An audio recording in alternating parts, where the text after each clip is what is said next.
കൃപയുടെ വാസസ്ഥലം കൃപാസനം, കൃപയുടെ വാസസ്ഥലം കൃപാസനം. വേദനിക്കുന്നവർക്കെന്നും ആത്മധൈര്യത്തിനഭിഷേകം, വചനത്തിനഭിഷേകം, ആത്മസൗഖ്യത്തിനഭിഷേകം. വരുവിൻ നിങ്ങൾ യേശുവിൻ സന്നിധേ, അവനേകും സാന്ത്വനം. കൃപയുടെ വാസസ്ഥലം കൃപാസനം, കൃപയുടെ വാസസ്ഥലം കൃപാസനം.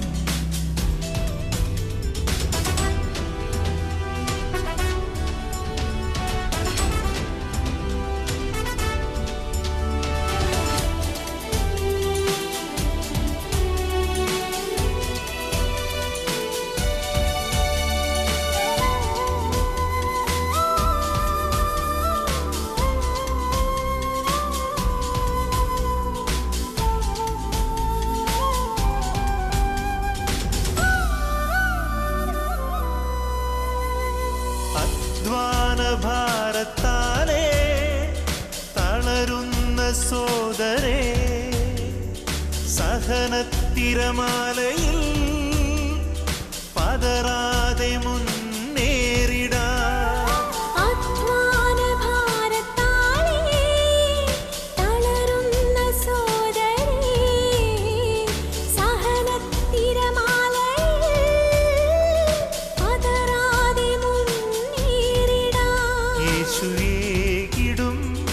അഭിഷേകം സാന്ത്വനാഭിഷേകം, യേശുവേകിടും അഭിഷേകം സാന്ത്വനാഭിഷേകം.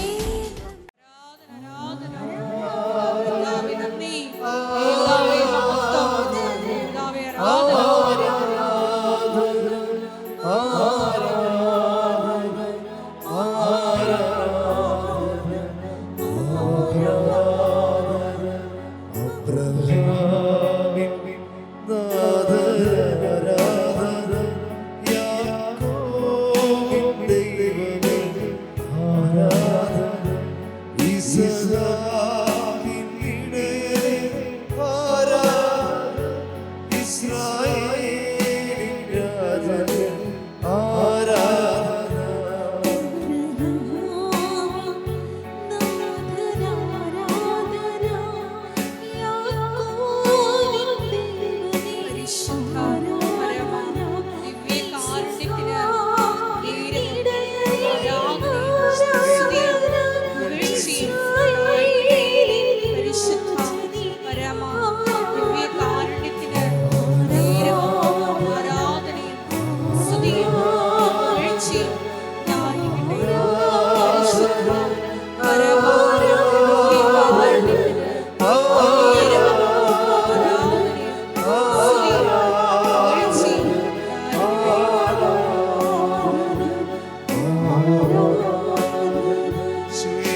പരിശുദ്ധ പരമദിവ്യകാരുണ്യത്തിന് നേരവും ആരാധനയും സ്തുതിയും പുകഴ്ചയും ഉണ്ടായിരിക്കട്ടെ.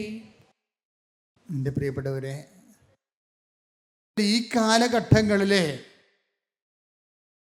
അനുതാപത്തിന് ഒരു വ്യക്തിക്ക് അനുതാപം ഉണ്ടാകാൻ പഴയ കാലങ്ങളിലെ മെഷീനറിയോ ഇൻസ്ട്രുമെൻറ്റോ പറ്റത്തില്ല. കാരണം ഇൻഫിഡേലിറ്റി എന്നുള്ളത് ഈ തലമുറയുടെ ഇൻബിൽട്ടായിട്ടുള്ള സംഭവമാണ്. രാവിലെ ഒരു തവണ ലൈൻ അടിക്കും, ഉച്ചയ്ക്ക് വേറെ ഒരു ലൈൻ അടിക്കും, വേറെ മാറ്റും, അപ്പം നാളെ വേറെ ആദ്യം ലൈൻ അടിച്ച് ആദ്യം തേക്കും. ഇങ്ങനെ വാക്കിലും പ്രവർത്തികളിലും ഒക്കെ മൊത്തം ഇൻഫിഡലിറ്റിയാണ്. ഇൻഫിഡലിറ്റി അവരുടെ ജീവിതത്തിൻ്റെ ഒരു ഭാഗമായത് കാരണം ഇത്രയും അവിശ്വസ്തത ജീവിതത്തിൽ അവിശ്വസ്തത ഒരു പ്രശ്നമല്ല. സ്വന്തം നിലനിൽപ്പിന് വേണ്ടി ഓരോരോ ആൾക്കാരുമായിട്ട് ബന്ധം ചേർന്ന് ഇവർക്ക് ചെയ്യണേ എന്താണെന്ന് വെളിവില്ലാതെ വന്നിട്ടും അങ്ങനെയുള്ളൊരു ഉടമ്പടി എടുക്കുമ്പോഴും വിശ്വസ്തയുടെ പ്രശ്നങ്ങൾ വരും. അതെപ്പോഴും നമ്മളെ വളരെ ശ്രദ്ധിക്കണം. ഒന്ന് പ്രാർത്ഥിച്ച്, കർത്താവായ ദൈവമേ, വിശ്വാസത്തെക്കാൾ ഉപരി വിശ്വസ്തതയാണ് ഉടമ്പടിയുടെ മുഖമുദ്ര എന്ന് മനസ്സിലാക്കി എന്റെ അനുതാപങ്ങളെ വിശ്വസ്തതയെ അടിസ്ഥാനപ്പെടുത്തിക്കൊണ്ട് അനുതാപം നൽകുന്നതിനായി എന്നെ അഭിഷേകം ചെയ്യണമേ. ശ്രുതിക്കട്ടെ, ഹല്ലേലൂയ. യേശുവേ നന്ദി, ഹല്ലേലൂയ, ഹല്ലേലൂയ, ഹല്ലേലൂയ. യേശുവേ ആരാധന,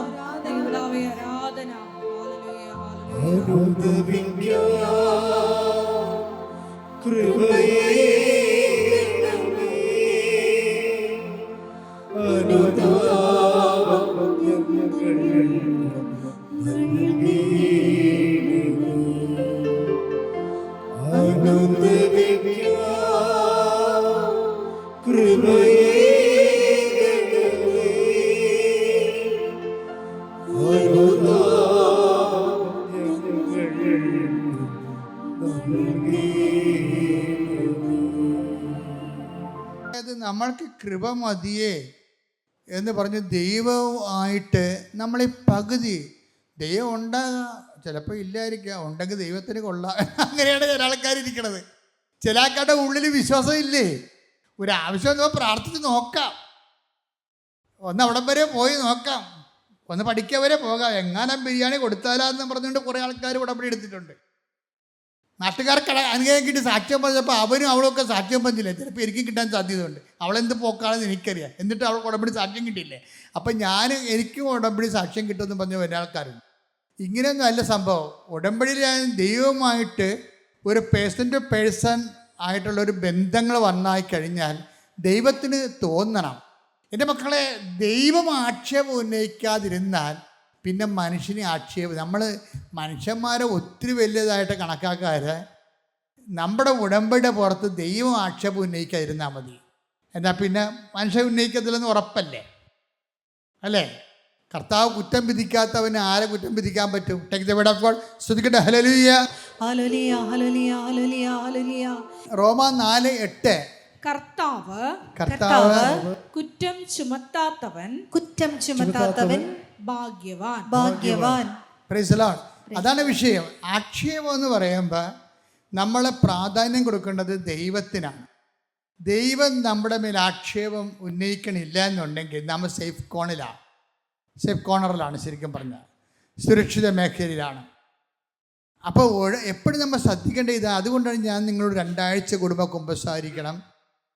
ഇനി അക്രൈസ്തവർ ഉടമ്പടി എടുത്തിട്ടുണ്ടെങ്കിൽ അവരും മനസ്സാക്ഷിക്കനുസരിച്ച് ദൈവം നിങ്ങളുടെ മേൽ കൈ ചൂണ്ടാതിരിക്കാൻ വേണ്ടി നിങ്ങൾ ശ്രദ്ധിക്കണം, വിശുദ്ധിയോടെ ജീവിക്കണം എന്ന് ഞാൻ പറഞ്ഞതിൻ്റെ കാരണം അതാണ്. അത് കാരണം എന്ന് വെച്ച് കഴിഞ്ഞാൽ നിങ്ങളുടെ ഉടമ്പടിയിൽ ദൈവം ആക്ഷേപം ഉന്നയിക്കരുത്. ഇപ്പം നമ്മൾ പ്രമാണം ചെയ്യത്തില്ലേ, അല്ലേ? വസ്തുക്കളൊക്കെ പ്രമാണം ചെയ്യത്തില്ലേ? പ്രമാണം ചെയ്ത് കഴിഞ്ഞാൽ ഉടനെ നമ്മൾക്ക് അതിൽ വസ്തുക്കൾ ചിലപ്പോൾ ഒരു കോടിക്ക് അല്ലെങ്കിൽ 50 ലക്ഷത്തിനൊക്കെ നമ്മൾ വസ്തു മേടിക്കും, അവിടെ രജിസ്റ്ററും ചെയ്യും. പക്ഷേ എന്താ ഒരു കുഴപ്പമുള്ളത്? 20 ദിവസത്തേക്ക് ആ പ്രമാണം നമുക്ക് തരത്തില്ല. 20 ദിവസം കഴിഞ്ഞാൽ തരത്തുള്ള ആ പ്രമാണം രജിസ്റ്റർ കച്ചേരിയിൽ നിന്ന്. എന്താ കാര്യം? നിങ്ങൾ പറഞ്ഞിരിക്കുന്നതിൻ്റെ പിന്നിൽ ആരും ആക്ഷേപം ഉന്നയിക്കരുത്. നാട്ടുകാർക്ക് ഇതിൻ്റെ അകത്ത് ഈ പ്രമാണത്തിൽ പറഞ്ഞിരിക്കുന്നത് തെറ്റാണ്, ഞങ്ങളുടെ വസ്തുവാണ് അവർ എഴുതിയെടുത്തിരിക്കണമെന്ന് പറയരുത്. ഞങ്ങളുടെ വസ്തുവാണ് അവർ എഴുതിയെടുത്തിരിക്കണമെന്ന് പറയരുത്. അതിന് ബന്ധുക്കൾക്കോ സ്വന്തപ്പെട്ടവർക്കോ അവകാശികൾക്കോ വന്നിട്ട് ആക്ഷേപം ഉന്നയിക്കാൻ വേണ്ടി ആക്ഷേപം ഉന്നയിച്ചു പോയാലുള്ള കുഴപ്പം എന്താ? പോക്കോര് ചെയ്യാൻ പറ്റത്തില്ല, ടാക്സ് അടക്കാൻ പറ്റത്തില്ല. ടാക്സ് അടച്ചാലല്ലേ ഇത് ഉപയോഗിക്കാൻ പറ്റത്തുള്ളൂ നമുക്ക്. ഇപ്പം നിങ്ങളിപ്പോൾ ഉടമ്പടിയിൽ കാര്യങ്ങളൊക്കെ എഴുതിയിട്ടിട്ടുണ്ട്, ഒക്കെ ശരിയാണ്. പക്ഷേ ഇതിൻ്റെ മേലെ ആക്ഷേപം ഉന്നയിക്കപ്പെടരുത്. ആക്ഷേപം ഉന്നയിച്ചാൽ ഈ ഉടമ്പടി ഇവിടെ എഴുതിയിട്ടതേ ഉള്ളൂ, ഉടമ്പടി വർക്കൗട്ട് ആകത്തില്ല. പല ആൾക്കാർക്കും ഈ ട്രാജഡി സംഭവിച്ചിട്ടുണ്ടോ എന്ന് എനിക്കൊരു ഡൗട്ടുണ്ട്. അവർ കൊണ്ടുവന്ന് വളരെ കഷ്ടപ്പെട്ടൊക്കെ എഴുതിയിട്ടിട്ടുണ്ട്. 10 പേര് ഉടമ്പടി ചെയ്യുമ്പോൾ ഒരു 2 പേര് എങ്കിലും പുറത്തായി പോകും. എന്താ കാര്യം? അവർ കഥ അറിയാതെ ആട്ടം കണ്ടിരിക്കുകയാണ്. വണ്ടി വിട്ടു പോകും എന്നല്ലേ പറയണത്, അല്ലാതെ കൃപ വിട്ടു പോകുന്ന ആരും പറയണില്ലല്ലോ. എല്ലാവരും പറയുന്നതാണ് എളുപ്പാട്ടെ വണ്ടി വിട്ടു പോകുമെന്ന് പറഞ്ഞല്ലാതെ ദൈവം വിട്ടു പോകുന്നൊരു മനുഷ്യൻ പറയണില്ലേ. വണ്ടി വിട്ടു പോകുന്നല്ലേ പറയണം. അപ്പോൾ വണ്ടി വിട്ടു പോകുന്ന തൊഴിലാളിക്ക് മിക്കവാറും ഇത് രജിസ്റ്റർ ആകാൻ പാടായിരിക്കും. കാര്യം അവർ ധൃതിക്ക് ഇങ്ങനെ പരക്കം പാഞ്ഞ് നിൽക്കുകയല്ലേ. വല്ലപാടും ഇങ്ങനെ കാട്ടിക്കൂട്ടി ഒപ്പിച്ചുണ്ടാക്കിയതിന് ശേഷം പറന്നു പോകാൻ വേണ്ടി നിൽക്കുന്ന ആൾക്കാരല്ലേ. എപ്പോഴും നമ്മൾ ശ്രദ്ധിക്കണം, പറന്നാൽ പറക്കാത്തൊരവസ്ഥയാണിത്. ഇത് ആദ്യം ആക്ഷേപരഹിതമായിരിക്കണം. ദൈവം ഇതിൻ്റെ മേൽ ആക്ഷേപം ഉന്നയിക്കരുത്. നിങ്ങൾ ചെയ്തിരിക്കുന്ന കാര്യങ്ങളെല്ലാം ഇനിയിപ്പോൾ ഒരു കേസ് നിങ്ങളെ കൊടുത്തിരിക്കുകയാണ്, വക്കീൽ പറഞ്ഞതനുസരിച്ച് ചെയ്യാത്ത കാര്യങ്ങളെല്ലാം അതിനകത്തുണ്ട്. കള്ളക്കേസാണ് കൊടുത്തിരിക്കുക. കേസ് കൊടുത്തെന്ന് പറയുമ്പോൾ തന്നെ കള്ളക്കേസാണല്ലോ അത്. ഏതെങ്കിലും ഒരു 50 കേസ് കോടതി കൊടുത്താൽ 50-ൽ 25 കള്ളക്കേസായിരിക്കും. എന്താ കാര്യം? നമ്മളൊരു കാര്യം ചെയ്യുന്ന വക്കീലിനോട് പറയുമ്പോൾ വക്കീൽ പറയും ഇത് കൊടുത്താൽ നമുക്ക് ഒരു ഓർഡറും കിട്ടത്തില്ല, ഇതിന് ഓർഡർ കിട്ടാൻ നിങ്ങൾക്ക് എന്തെങ്കിലും കിട്ടണ രീതിയിൽ ഞാനത് കറക്റ്റ് ചെയ്താരാമിന് വക്കീൽ കുറേ വകുപ്പ് കയറ്റും അതിൻ്റെ അകത്ത്. അപ്പോൾ വക്കീലിനോട് നമ്മൾ വക്കീലെ ആ സ്വർണം നമ്മുടെ അടുത്ത് ഇല്ല, അത് അവർ കൊടുത്തു എന്നൊക്കെ പറഞ്ഞാലും സ്വർണം കിട്ടിയില്ലെന്ന് എഴുതാൻ പറയും. സ്വർണം അവർ തന്നതാണ്, സ്വർണം തന്നതാണ് അവർ. അപ്പോൾ വക്കീൽ പറയും നിങ്ങൾക്ക് കേസ് ജയിക്കണം, അതാ കേസ് ജയിക്കണ്ടേ. അപ്പോൾ പറഞ്ഞാൽ കേസ് ജയിക്കണം, ജീവനാംശം വേണമെന്നൊക്കെ പറയും. അപ്പോൾ പറഞ്ഞാൽ സ്വർണം കിട്ടിയില്ലെന്ന് പറയാൻ പറയും. സ്വർണം 57 പവൻ കിട്ടിയതാണ്. കിട്ടിയ സ്വർണം കിട്ടിയില്ലെന്ന് എഴുതി വെച്ചാൽ വന്ന് ഉടമ്പടി എടുത്തുള്ള അവസ്ഥ എന്താണ്? ആക്ഷേപമായില്ല. അപ്പം തന്നെ പറഞ്ഞ വല്ലതും മനസ്സിലാകുന്നുണ്ടാ? നിങ്ങൾക്ക് കിട്ടിയ സ്വർണം കിട്ടിയില്ലെന്നാണ് വക്കീൽ പറയണത്. നിങ്ങൾ ഒപ്പിട്ട് കൊടുത്തിരിക്കുകയാണ് പിശാച്. പിന്നെ കിട്ടിയ സ്വർണം കിട്ടിയില്ലെന്ന് ഒപ്പിട്ട് കൊടുത്തു കഴിഞ്ഞാൽ പിന്നെ എങ്ങനെയാണിത്? അപ്പോൾ കള്ളത്തരല്ലേ അത്? അപ്പോൾ എന്നിട്ട് ഈ ആൾക്കാർ വന്നിട്ട് ഉടമ്പടി എടുത്ത് എങ്ങനെ ഉടമ്പടി നിൽക്കണത്? അപ്പം നിങ്ങൾ ഒരു കാര്യത്തിൽ തീരുമാനിക്കണം. ഒന്ന് കേസ് പിൻവലിക്കണം, അവരുമായിട്ട് out of the court settlement ചെയ്യണം. എന്നിട്ട് നിങ്ങൾക്ക് സത്യസന്ധമായ വഴി നീക്കണം. ഈ വിഷയം സത്യസന്ധമായ വഴി നീക്കാൻ നിങ്ങൾക്ക് പറ്റത്തില്ലല്ലോ. നിങ്ങൾ എടുപ്പെടുത്ത് ഇറങ്ങിപ്പോന്ന പാർട്ടിയല്ലേ, അവിടെയൊക്കെയാണ് ഈ പ്രശ്നം വരുന്നത്. ആക്ഷേപരഹിതമായിരിക്കണം ഉടമ്പടി. നിങ്ങൾ അവിടുത്തെ പണി കൂടുന്ന അനുസരിച്ചല്ലേ. ഇപ്പം ചില ആൾക്കാർ, ചില അമ്മായിയമ്മമാർ രാവിലെ വിട്ടു പോകും ജോലിക്ക്. അപ്പം നമ്മളവർക്ക് വേഗം പിടിച്ച് നോക്കി പോകുമ്പോൾ ജോലിക്കുള്ള തീക്ഷ്ണത കൊണ്ടാണ്. അതൊന്നുമല്ല, മരുമകൾക്ക് പണി കൊടുക്കാൻ വേണ്ടി വരുന്നതാണ്.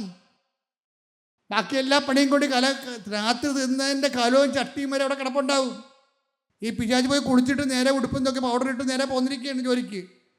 അപ്പോൾ എന്താ സംഭവം? ആ സാധനം മൊത്തം അവളെ കൊണ്ട് കഴിക്കും. വന്നാലും ഇവർ മാറി കിടക്കും.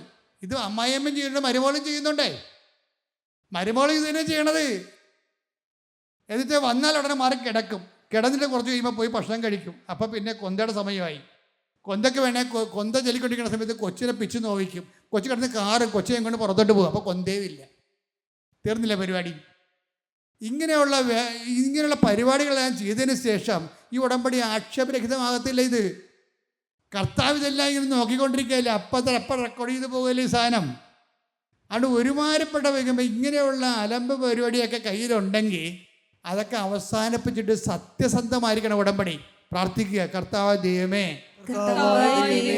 എൻ്റെ ഉടമ്പടി ആക്ഷേപരഹിതമാകാൻ ആക്ഷേപരഹിതമാകുവാൻ വചനത്തിന്റെ വിശുദ്ധിയോടെ വചനത്തിന്റെ വിശുദ്ധിയോടെ ഉടമ്പടിയെ സമീപിക്കുവാൻ ഉടമ്പടിയെ സമീപിക്കുവാൻ എന്നെ സഹായിക്കണമേ. എന്നെ സഹായിക്കണമേ. ശ്രദ്ധിക്കട്ടെ. ഹല്ലേലൂയ. ഹല്ലേലൂയ, ഹല്ലേലൂയ, ഹല്ലേലൂയ, ഹല്ലേലൂയ. യേശുവേ നന്ദി, ഹല്ലേലൂയ, ഹല്ലേലൂയ. യേശുവേ ആരാധന, എന്നെ കുരിശോളം വലുതാക്കണേ,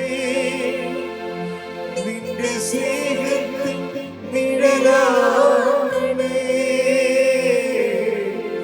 എന്നെ കുരിശോളം വലുതാക്കണേ, നിന്റെ സ്നേഹത്തിൽ നിഴലാക്കണേ. പരിശുദ്ധ പരമദിവ്യകാരുണ്യത്തിന് ആരാധനയും സ്തുതിയും പുകഴ്ചയും ഉണ്ടായിരിക്കട്ടെ. ദൈവം നമുക്ക് പരീക്ഷിക്കാനുള്ള കളിപ്പുള്ളതല്ല, മറിച്ച് നിങ്ങൾ അവൻ പറയണ പോലെ ചെയ്തുകൊണ്ട് ദൈവസ്നേഹത്തിൽ വളർന്നിട്ട് ദൈവം നിൻ്റെ വാക്കിന് വില കൽപ്പിക്കണം. ആ രീതിയിൽ വേണം ഉടമ്പടി വളരാൻ. ദൈവം നിങ്ങളുടെ വാക്കിന് വില കൽപ്പിക്കണം. സത്യസന്ധമാണ്, വിശ്വസ്തതയാണെന്ന് കണ്ടാൽ ദൈവം ഏത് കൊച്ചു കുഞ്ഞിൻ്റെ വാക്കിന് വില കൽപ്പിക്കും. ഇങ്ങനെയാണ് കർത്താവിൻ്റെ മുമ്പിൽ നമ്മൾ വിലയുള്ളവരായി മാറണത്, ദൈവതിരുസന്നിധിയിൽ വിലയുള്ളവരായി മാറണത്.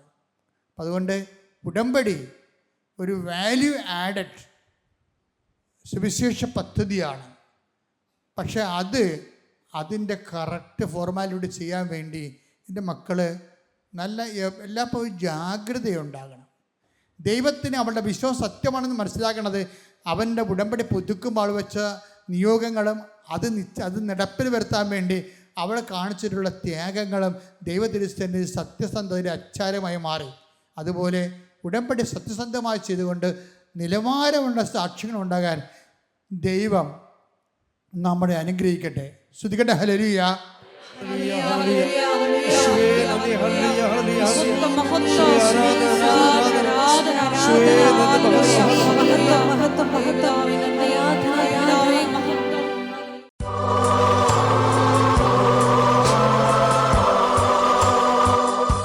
എൻ്റെ പ്രിയപ്പെട്ടവരെ, രോഗസൗഖ്യ പ്രാർത്ഥനയിലേക്ക് പ്രവേശിക്കുകയാണ് നമ്മൾ. അതുപോലെ തന്നെ ജീവിത ദുരിത സമാശ്വാസ പ്രാർത്ഥനയിലേക്ക്.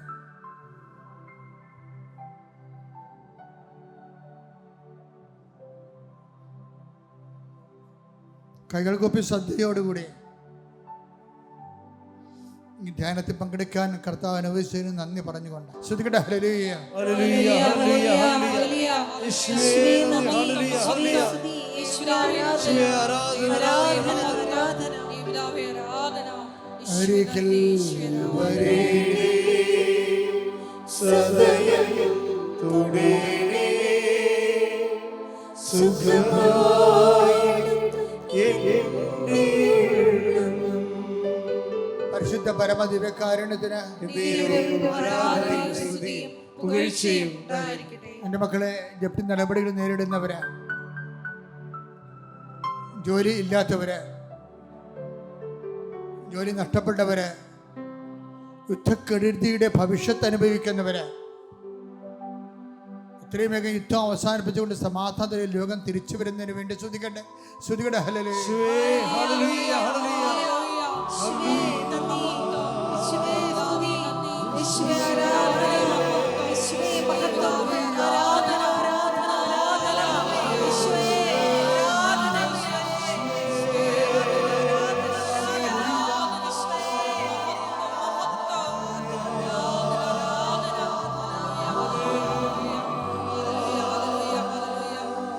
പരിശുദ്ധ പരമദിവ്യകാരുണ്യത്തിന് ആരാധനയും സ്തുതിയും പുകഴ്ചയും ഉണ്ടായിരിക്കട്ടെ. കർത്താവ്, നാട്ടിലെ റാങ്ക് ലിസ്റ്റിലുള്ളവര്, അപ്പോയിൻമെന്റ് പ്രതീക്ഷിക്കുന്നവര്, പരീക്ഷ എഴുതുന്നവര്, പരീക്ഷ എഴുതിക്കൊണ്ടിരിക്കുന്നവര്, അവരെല്ലാവരും ആശീർവദിക്കണമെന്ന് പ്രാർത്ഥിക്കുന്നു. പഠനത്തിലും അടുത്തുപോയ കുഞ്ഞുങ്ങള്, പരീക്ഷ എഴുതുന്നതിന് വേണ്ടി ഇപ്പോൾ ഒരു സംഭ്രമമുള്ള ഡിപ്രഷനുള്ള മക്കള്, കർത്താവിൻ്റെ വിശുദ്ധമായ രക്തം തളിക്കപ്പെടുകയും അവരൊറ്റ പ്രാർത്ഥന കൊണ്ട് അവർ ശക്തി പ്രാപിക്കുകയും ചെയ്യട്ടെ. ശ്രുതിക്കട്ടെ. ഹല്ലേലൂയ. ഹല്ലേലൂയ, ഹല്ലേലൂയ, ഹല്ലേലൂയ. യേശുവേ നന്ദി, ഹല്ലേലൂയ. സദയം തുടരണേ, സുഖമായി എന്നെ യാത്രയിലിരിക്കുന്നവര്, യാത്ര ചെയ്യാൻ പോകുന്നവര്, യാത്രയ്ക്ക് തടസ്സം വന്നിട്ടുള്ളവര്, വിസ വന്ന് പക്ഷെ ടിക്കറ്റ് വന്നില്ലെന്ന് പറയുന്നവര്, വിസ പുതുക്കി കിട്ടാത്തവര്, വർക്ക് പെർമിറ്റ് പുതുക്കി കിട്ടാത്തവര്, വീട്ടു തടങ്കിൽ കഴിയുന്നവര്, അവരുടെ മേലെല്ലാം കർത്താവിൻ്റെ രക്തം പടരട്ടെ. യേശുക്രിസ്തു ഉന്നതമായ നാമത്തിൽ അവിടെ അടഞ്ഞുപോയ വാതിലുകൾ യേശുക്രിസ്തു നാമം തുറക്കപ്പെടട്ടെ. ശ്രുതികട്ടെ.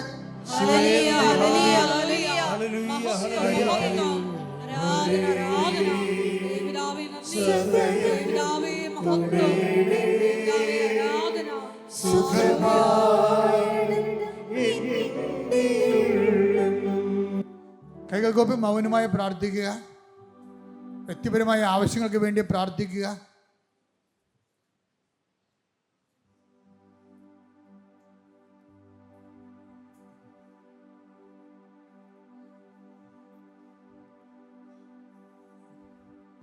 സംഭാവന ആശീർവാദത്തിനായി തലകുനിക്കാം.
മിഴികൾ നിറയും നിമിഷങ്ങളിൽ മനം നൊന്ത് ഞാൻ ഇന്ന് കരഞ്ഞിടുമ്പോൾ